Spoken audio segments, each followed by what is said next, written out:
HMC Servo Control System. Ito po yung bago ng latest ng servo machine na ano po, para sa mga po yung ano. Ito po yung box niya po.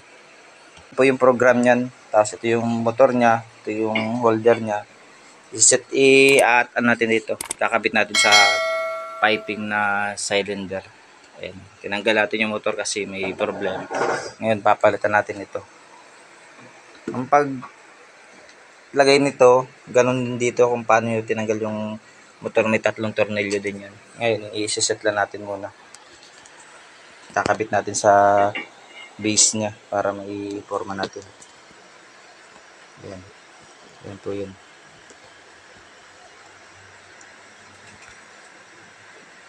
Kakabit natin yung base. May 3 butas yan. Yan, kabit na natin dito. Yan. Tapos paalin po yan. Lalagay dito, alin. Kabit natin yung alin. 3 alin. 3 butas nun. Yan, kabit ko muna. Hihigpitan ko muna. Ayan mga kasawa. Yan. Yan po, mahigpit na. Yan. Yan, 3 po yan. Yan. Tatanggalin na natin ito kasi papasok natin dun sa ng base. Ayan, alin din yan. Ayan, kasugutin yan.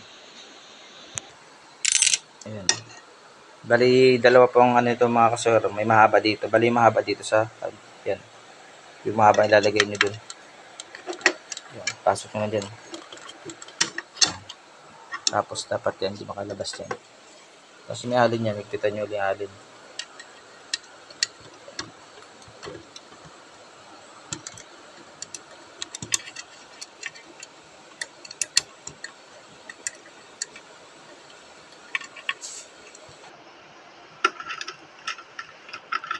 Kakabit ng L nun. L holder yan tawag. Adjustan to ng ano, yung haba ng belt. Kung maiksi yung belt nyo, adjust sa pataas. Pag mahaba, baba lang. Ano na-assemble natin na servo. Lagyan natin muna ng goma. Yan, rubber yan. Ganda. Tapos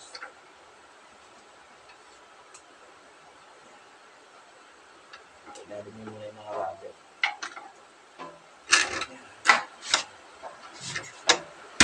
Tapos mga tornilyo yan. Tatlo din yan.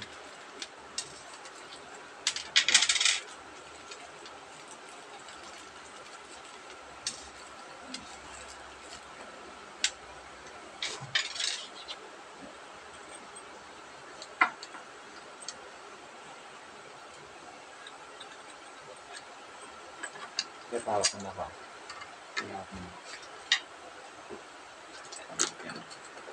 Okay.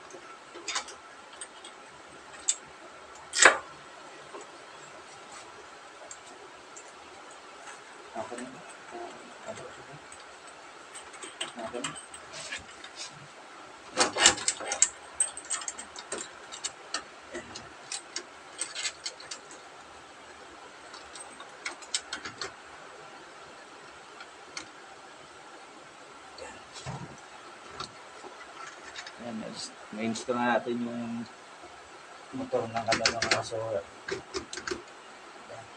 Ibibian natin, i-align na. Directions.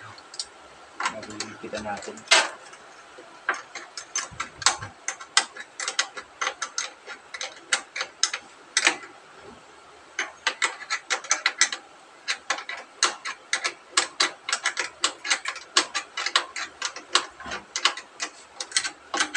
Ang babaran mo.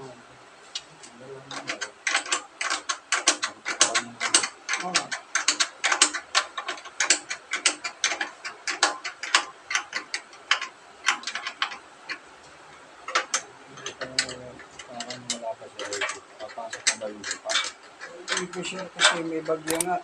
Baka na-stranded. Baka di nakabiyahe yun. Ayan mga kasawar. Itong Sherbo na to na is HMC ang model nito. Ayan, HMA. Bali ito yung kabitan ng motor niya rito sa likod.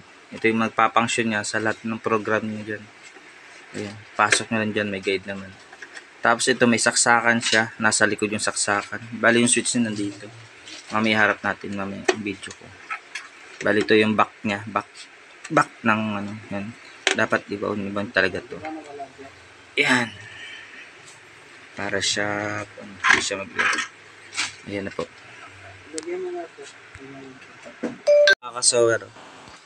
Eh, ito na yun, naisip na natin. Nakikibit na natin yung motor. Ayan, open na natin. Ayan. Tingnan natin yung tamang clockwise na. Ayan, tama po yung way niyan. Bang yung overspeed siya. Tingnan natin muna. P1 select. Ito S7 din. Bawasan natin. Tingnan natin mga trip. Yan. Select muna. Yan. Delete natin.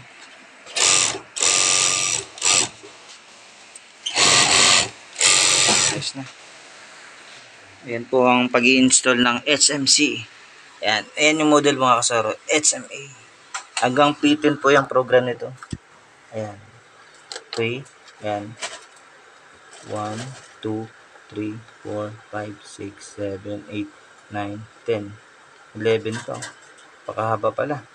Hanggang P18 pala. Oh, P18 pala mga kasaro. Ayan. Yan. Bawat ano yan. May mga ano yan. Ayan. Program natin. Hanggang P18 pala to.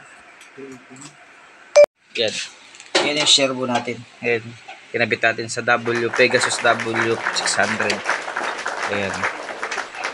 Ayan. Subukan natin. Pinatakbo ko na dito. Pero ayan. Ayan. Ayan na po yung mga takbo na. So, ayan. Subukan natin. Bali sumisikip daw yung ilalim to, tinanggal ko yung sinulid.